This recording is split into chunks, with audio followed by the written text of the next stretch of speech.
deadline day madness in European football. And if you're joining us, please kindly hit the like button, subscribe to my YouTube channel, and share. Yes, comment your views. What is your team doing in this transfer window? I'd like us to interact and get to know what we have in store for each other in the stream and also in our teams.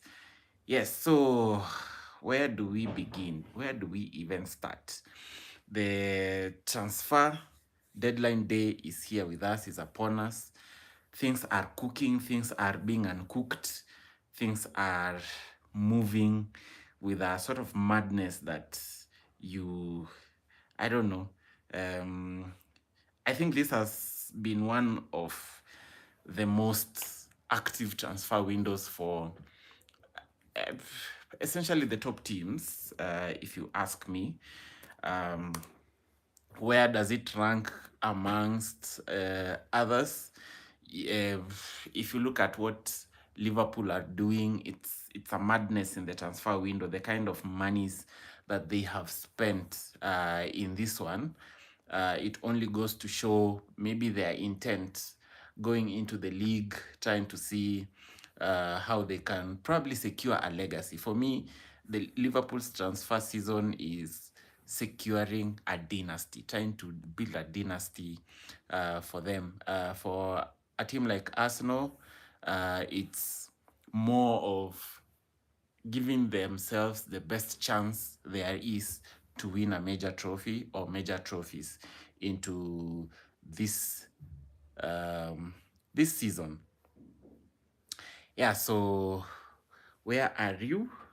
How are you watching us? And yeah, I hope to get to see your comments in the comment section.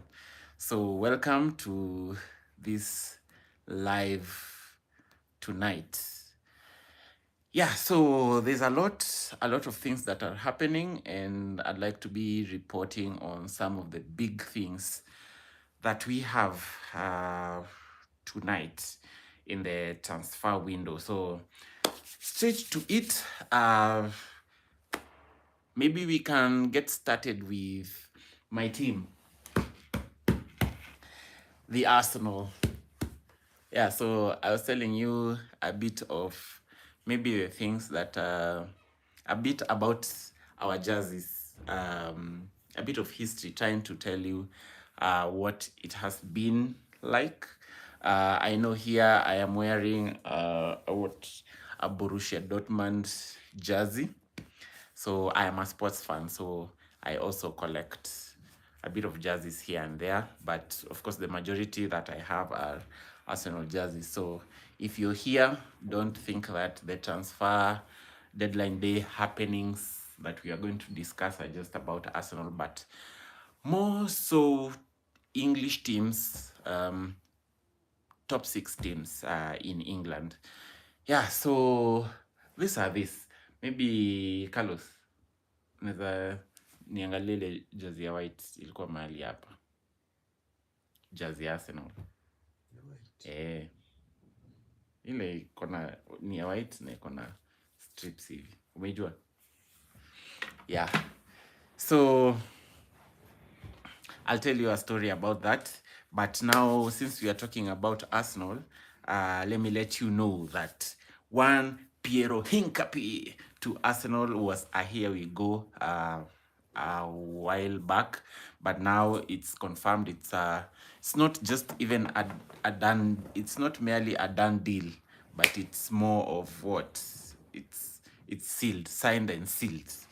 Yeah. So this was the other jersey, the other Arsenal jersey that that I have.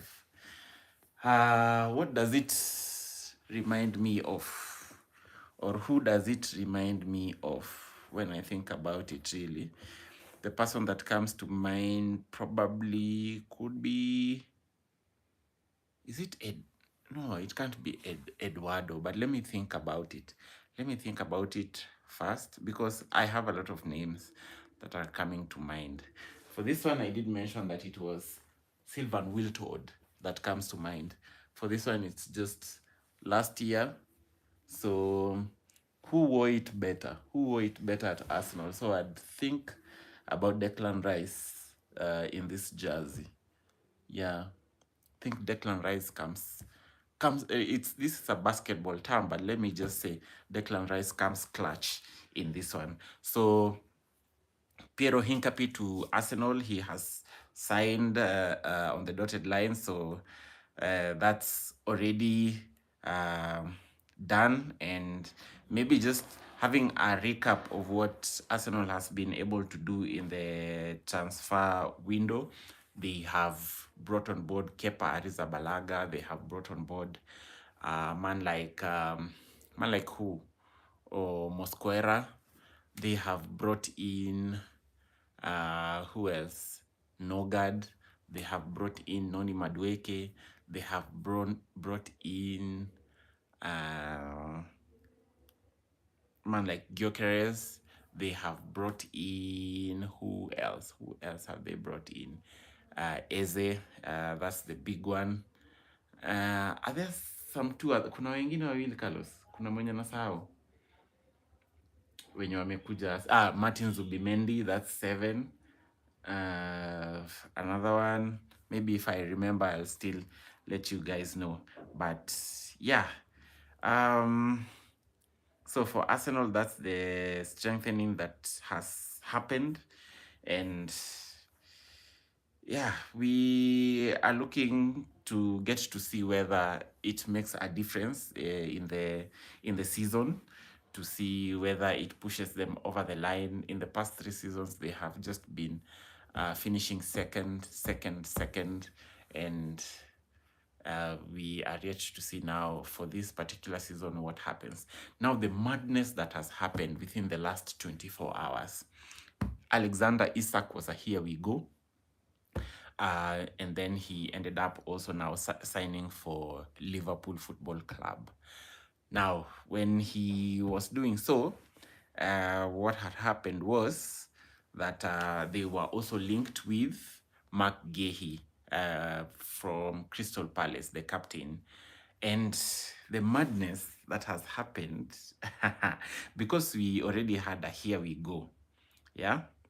There was already a here we go. I'm just looking for that particular information so that I don't start reading my own things here. So this is what a man like Fabrizio Romano posted some few minutes back, that Mark Guehi deal has collapsed after medical and documents sent. Deal off after completing medical and exchanging all the documents at Ego, as Ego Palace deal has collapsed. Ego passed a medical at Palace as Guehi replacement, but then deal collapsed and then Palace block Guehi. I can understand that for Mark Guehi, this would be very devastating to him, given that Liverpool is a big deal compared to Palace, if you ask me. And he's like, when you're looking at it from how good is who? Mark Guehi. For me, I'd say that when you are looking at the England team as a centre back, who comes first to your mind, like on the team sheet? Which is the first name that goes onto the team sheet? For me, I'd argue that it's Mark Guehi. So now just imagine Mark Guehi, who is probably England's best centre back, pairing up with arguably the best centre back in the world in Virgil van Dijk. That creates a defensive solidity within the squad.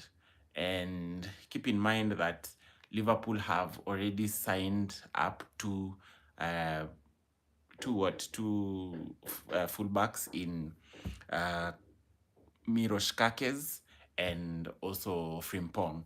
And then now they were looking to seal the signing of Mark Guehi. So this would have the defensive frailties that we have been talking about for Liverpool would have been a little bit averted. And keeping in mind that yesterday, is it yesterday right now? Yeah, so it's still yesterday.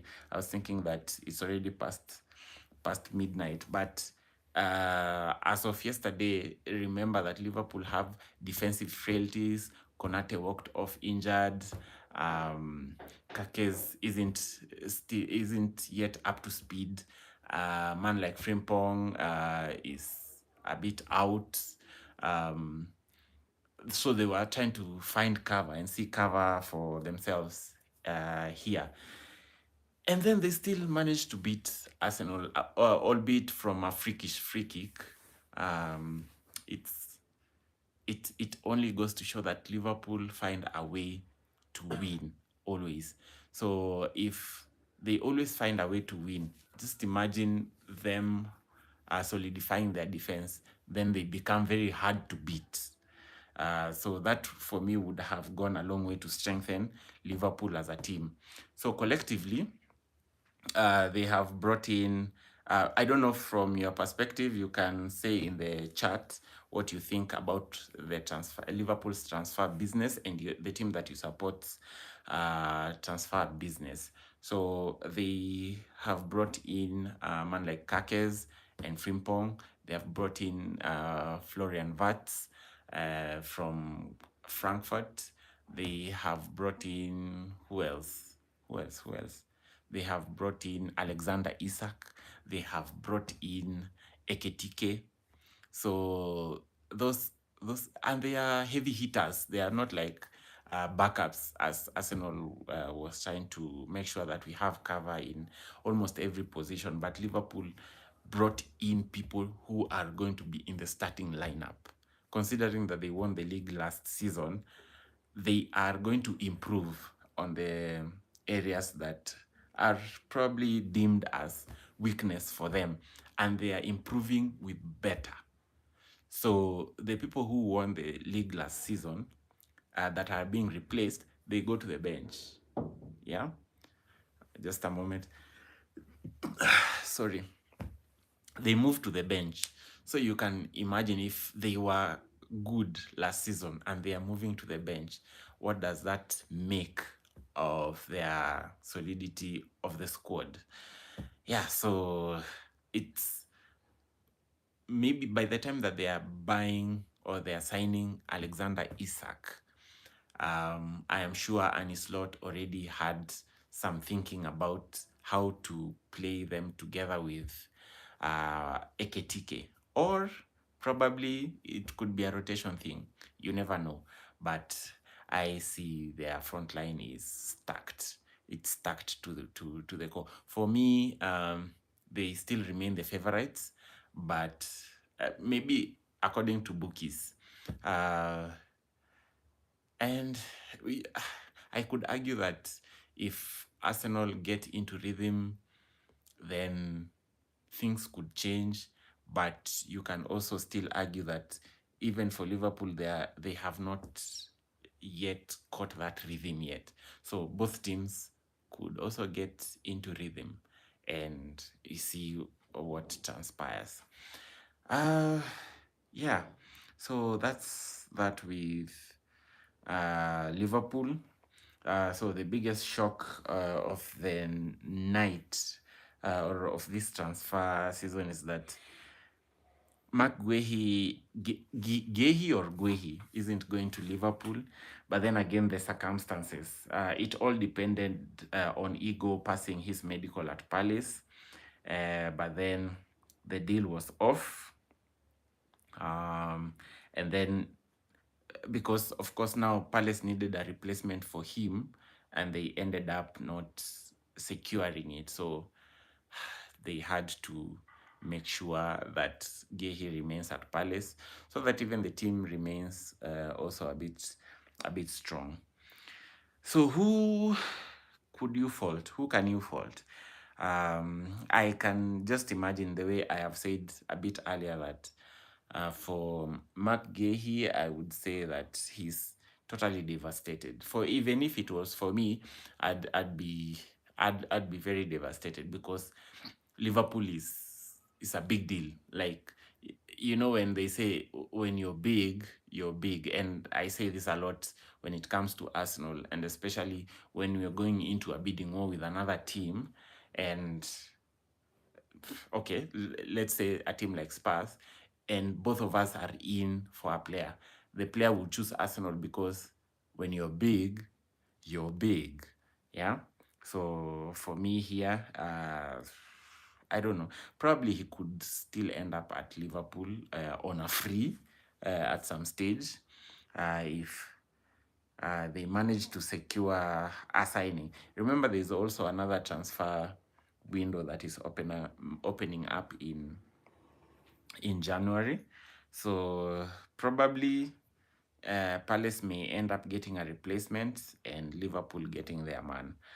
Yeah, so please hit the like button, subscribe, and share this stream as we continue to look at some of these transfers.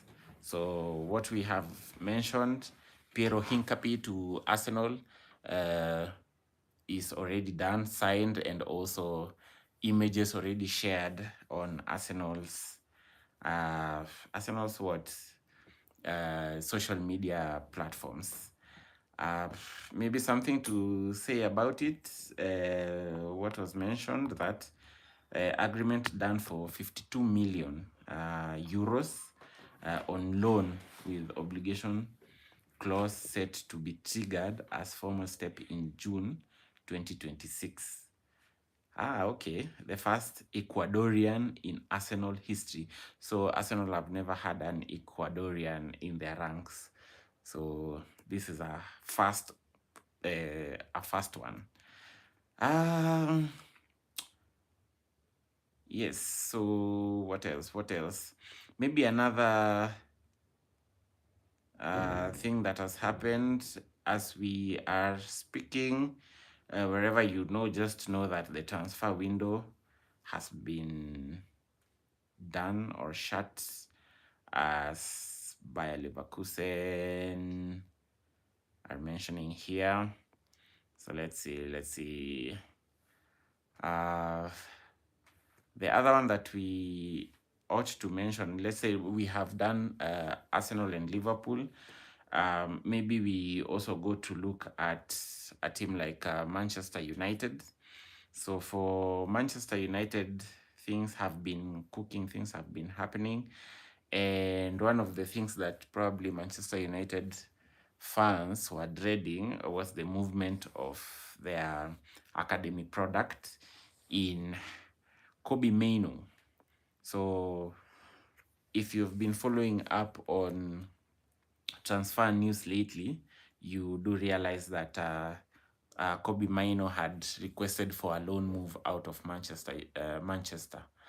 And yeah, I think probably with what the coach has been doing lately, he has left a lot to be desired of him.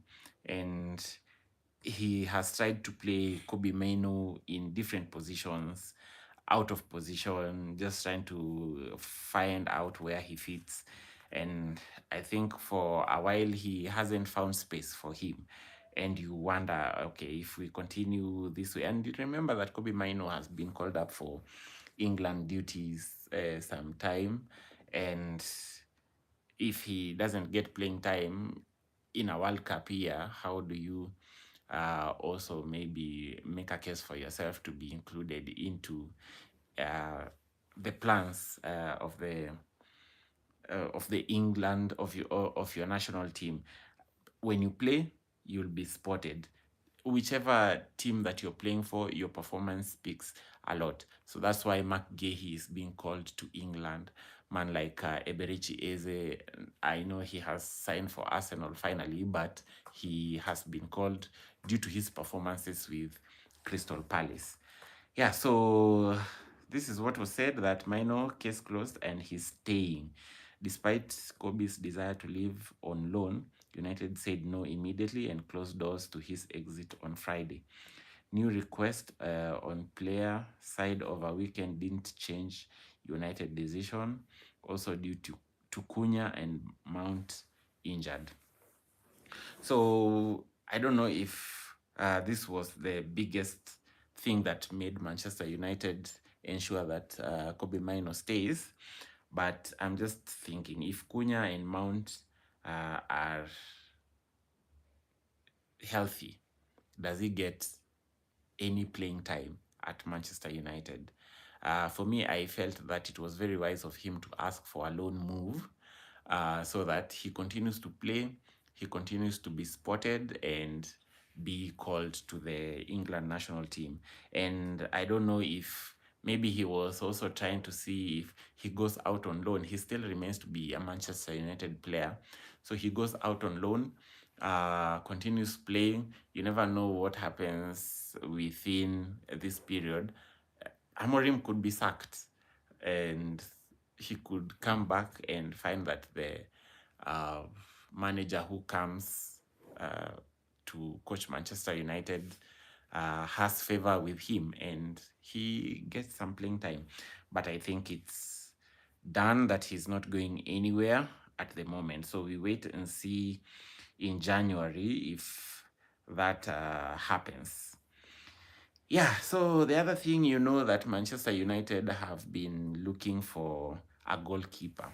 Yes, so even before we get into the goalkeeper situation, please hit the like button, share the stream, and subscribe if you're not subscribed, and give your comments on your teams. How are they doing in the transfer market? Are you impressed? Are you devastated? What is your opinion on how things are happening? Yeah, so with the goalkeeper situation, Manchester United are not going to sign Dibu Martinez, yeah, the Aston Villa goalkeeper. So they will not sign him. That one isn't happening, but they are going to sign man like, for me, okay, I don't know if it's pronounced this way, but he's called Sene Lamens. Sene Lamens. This is a very Kenyan pronunciation. Sene, Sene. Lamens, Lamens. If you know the proper pronunciation, you can always state. So the agreement was done for 21 million euros. So deal plus add-ons for the Belgian goalkeeper. Deal collapsed for Dibu Martinez, of course, vile nimesema. So Lamens arrives now in Manchester to sign contract after medical tests. He's gonna be the new keeper. He's going to be the new keeper. Now, the good thing for you Manchester United fans, so that you also don't feel like you will be devastated, you will be stacked with goalkeeper options, yeah? Because your number one goalkeeper in who? What is his name? What is his name?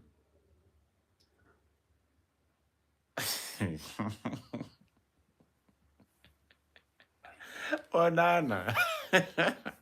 Imagine that after I am looking for Onana's name. Onana is staying. So you have very many options when it comes to the goalkeeper situation. So for you're good on that front. I don't know how you feel about it. Will he improve the team? I know maybe with the coming of Euro back into the team, no injuries. You know, last season he started off with an injury, so he was sidelined for a majority of that time. And for me personally, I think Leny Yoro is going to be a big boost for Manchester United, defensively, that is. So it only depends on how other defensive players around him operate. How will he also control the defensive side? And then now when you're adding a goalkeeper, if he's good enough, if he's a good goalkeeper, probably according to your standard, then the defense also ought to play its part, because you can be a very good goalkeeper and then your defense lets you down. But you can have a good defense and then the goalkeeper because in a good team, you don't have to really do much. But when you're called to carry the team, now that's what separates you from the rest of other goalkeepers out there. So for Manchester United's business, of course, they have been able to bring in man like Cunha, of course, who is injured right now. Man like Mbeumo, yes. Wazungu call him Imbuemo. I don't know why why do they like adding E or I before the name? Is it that it comes harder for them to pronounce? So you see, man like who? Kylian Mbappe, they call him Mbappe. N'Golo Kante, N'Golo Kante. Ndidi, the player, I don't know where he is right now. I don't know if ako Everton ama ako wapi ama alitoka, but I remember he was playing for Leicester, so they couldn't call him Ndidi, they call him Indidi. Yeah. Yeah, so I don't know. So for me, so they have brought in, so man like Cunha, Imbuemo, now I'm calling him like they do. Man like Cunha, Mbeumo, Lamens now, and the striker, their big summer signing in Benjamin Sesko. Yeah, so that's for Manchester United. How do they move forward? They have improved, if you ask me. Heading into this season, you could say that they have improved. Now they are in the top half of the table, following results over the weekend where they got their first win. Yeah, so that's it for Manchester United. And also maybe probably related to Manchester United as well is that Erik ten Hag has been sacked by Bayer Leverkusen in Germany, of course, following poor results. So they both agreed, call it mutual agreement, with both parties to part ways. So Erik ten Hag is jobless. I don't know if Manchester United can consider recalling him back to the team, but you could argue that he is the one who put them in this situation in the first place. Yeah, so that's that for Manchester United. The other big movers, you would say, would be Jackson. Jackson has moved from Chelsea to Bayern Munich. So negotiations, it's already a done deal. So he's moving to Bayern from Chelsea. And of course, you know, Chelsea have bought big in the transfer window, bringing in João Pedro, bringing in Leon Delap. They have brought in who? Estaval. They have brought in, who is this? Who defender Alimbaini? Hato. Yeah, they have brought in Hato. So they have moved really well in the transfer window, and that's why I think some people are considering Chelsea to be among the title contenders. So yeah, it's a wait and see, of course. Lately they have not been playing with Cole Palmer. Probably after the international break they could be, but of course man like Estaval has moved in probably seamlessly, fitting or filling into the squad, and maybe even the areas that Chelsea needed cover, they haven't felt any kind of deep in form. Probably just the first game where they drew with Crystal Palace. So the other movers, Kolo Muani moves to Tottenham on loan. And you remember Tottenham also signed who? Xavi Simons. They also signed this Ghanaian, anaitwaje? Kudus. Yeah, they also signed Kudus. They also signed Palinha. So Tottenham are also doing bits. And I don't know, probably just the results didn't go their way over the weekend, but you could argue that even with the acquisition of Thomas Frank as their new manager, that they could probably do really, really well in this season. Yeah, and then this could be Arsenal related because Reece Nelson has gone to Brentford on a loan from Arsenal. So the agreement in place with player now on his way to the medical. Brentford approved deal after selling Wissa. Wissa has been sold to Newcastle, so this is supposed to be a replacement for Wissa. Nelson rejected several European and Premier League clubs to get his move to Brentford done on deadline day and sealed.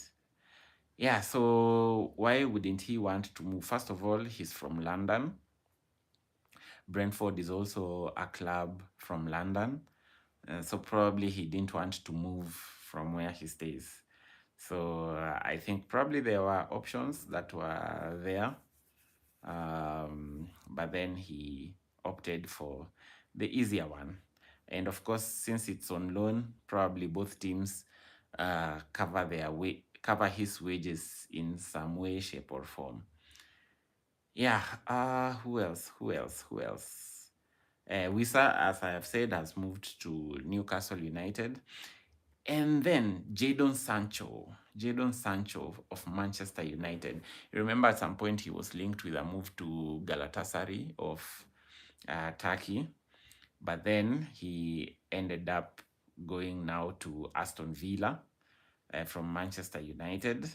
So this initial loan with part of salary covered by Manchester United will activate option to extend the contract until 2027. Jadon Sancho on his way for medical in next hours. So as you can imagine, I am reading this from a while back, and if the transfer window is closed, then you can imagine that that is already done. The other one, which is big for the goalkeeper situation, Ederson of Manchester City has moved from Manchester City to Fenerbahce. I'm a Fenerbahce. There's a way they call that team, Fer something. Maybe I just can't pronounce it that way, but the way we are used to call them, Fenerbahce. Yes, so he's moving from Man City to Fenerbahce, and remember that Man City had bought a goalkeeper in Trafford who is very shaky. I don't know what's their decision to get Trafford as a goalkeeper and put Ederson on the bench. For me, I'd be playing Ederson until he moves and then have Trafford for backup. Or probably they were preserving Ederson so that he doesn't get injured, so that he can be moved to he can pass his medical in Fenerbahce. But the replacement that they are having is man like Donnarumma from PSG. So for me, how do I rate this? The way Pep Guardiola likes to play, he likes goalkeepers who are good with their feet. Donnarumma isn't really the best on his feet, and that is one of the things that PSG have been complaining about. So now when you ask me about this move, I don't know, probably Guardiola is trying to change his system. There's a way, someone said once before that at this moment in time, it doesn't feel like Pep Guardiola is the one who is in control of how other teams are playing. So you remember when he was coming with this kind of playing style where you're playing from the back, position based and all that, and then many teams are trying to emulate that. Currently, teams are moving away from that, and it's more like the best way to play is the way Newcastle, Crystal Palace, and Bournemouth are playing. Is it Bournemouth? Crystal Palace, Newcastle. Which is this other team? If not Bournemouth, I think it's Bournemouth, and who? There's one more. There is one more. I think Brighton and Hove Albion. Yeah, so probably that is the playing style. If you get to have good players to play in that system, then that's a really freakish kind of way that you'll be playing. Yeah, so Gigi Donnarumma moves to Manchester City. So the agreement has already been sealed. Transfer fee worth of over 30 million euros with add-ons package. PSG accept to sell their goalkeeper. And of course, PSG already have a replacement in this one. Yeah, so that's on Manchester City and their goalkeeper situation. The other one, this one involves Manchester United, is that Antony has moved to Real Betis. Real Betis agree a deal to sign Antony from Manchester United. So the fee is worth 22 million plus 3 million in add-ons, and Man United will have 50% sell-on clause on the future sale profit. Hapo hivi ndio waliingia na walipata ujanja, because they bought Antony at a very huge fee. So selling him at 22 million plus 3 million euros in add-ons, that brings it to around 25 million. I don't know about this, but let me just speculate. Is it that maybe the playing style in England or Manchester United's playing style doesn't suit Antony, but when he's out there in Netherlands, he's a baller. When he's in Betis, he's also performing, and probably that's why now they agree to buy him after spending time on loan over there. But now the caveat is that if they ever get to sell him, even if probably it's for a higher amount, Manchester United get 50% on the sell-on clause. I think this is the only way that this would have worked out, because I don't think many teams would be out there paying huge fees to sign Antony. So Mgema, not Mgema, inaitwanga nini?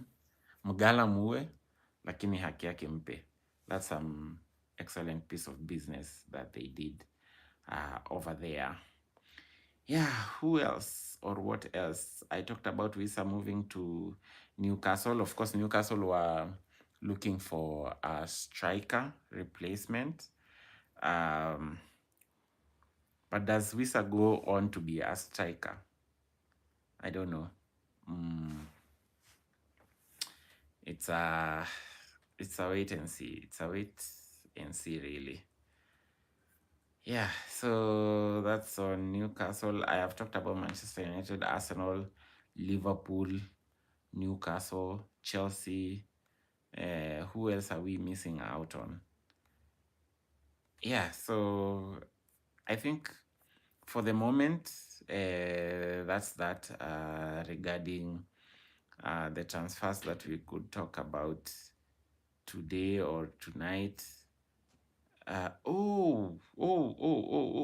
Just before Izo, let us talk about some more.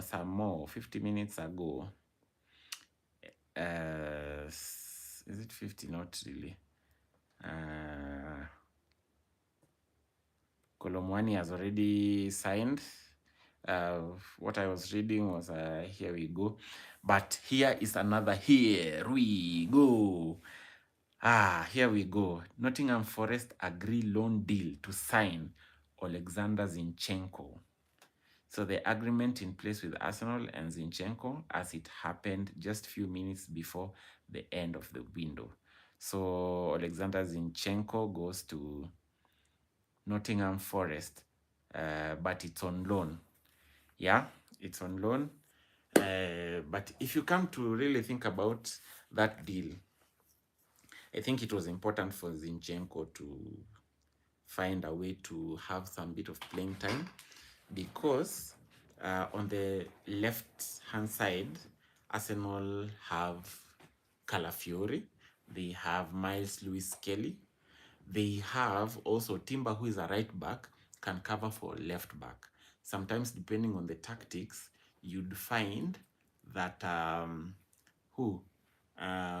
Ben White goes to the right back and Timber moves to the left back. Who else? Kivio used to cover for that position, but now since Hincapi is signed, you would also argue that that also takes Zinchenko low down into the pecking order until probably you'd have to wait for many people to be injured, or some, maybe in the Carabao Cup or FA Cup, in some matches where Arsenal isn't playing some big teams, for you to get some playing time. Yeah, so Zinchenko moves to Nottingham Forest on loan. What next? Now, with the transfer window, what do you think about your club's business? For me, I am very satisfied with what Arsenal has been able to do in the transfer market. Of course, you cannot buy everyone, so you look at the weaknesses. Of course, right now, maybe what people have been crying out for was on the left side, but for me, I think Eze will most definitely be the one who is playing there. And there are covers in Martinelli and Trossard. So until we get someone who is willing to buy Martinelli, because Trossard already signed a new deal with Arsenal. So it's going to be a cracking season. Of course, right now we are on the international break, so a lot of things may not be happening in terms of club football. So we look to see what happens on the international front. But at the moment, the transfer window has been shut. It has been slammed shut. If you haven't done any business, that's that. You have to work with what you have. So until January, where your teams may be looking at the weaknesses that they have. If they have to strengthen, then over to them to see what they do in the market. So maybe the other one that I missed out on regarding Manchester City is that Gundogan is moving to Galatasaray for a contract that is let me read it. Galatasaray have reached agreement with Man City for Ilkay Gundogan. Club to club agreement done, and Galatasaray book medical. In case, this is 4 hours ago, in case Gundogan decides to accept bid, contract until June 2027, now up to Gundogan. So we don't know. I don't know whether he signed or not. I haven't seen any report that indicates that he did sign. But that's that. At the moment, the window has been shut, and it's now game on. Whatever you have, bring them on. No excuses this season. Just looking to see how things unfold. Yeah, so that has been me tonight for this emergency live, for this madness in the transfer window. Yeah, and we look to see what happens in the season, during the season, and after the season. So until next time, please like, share, and subscribe to this YouTube channel. So now, until next time, it's a bye-bye from me.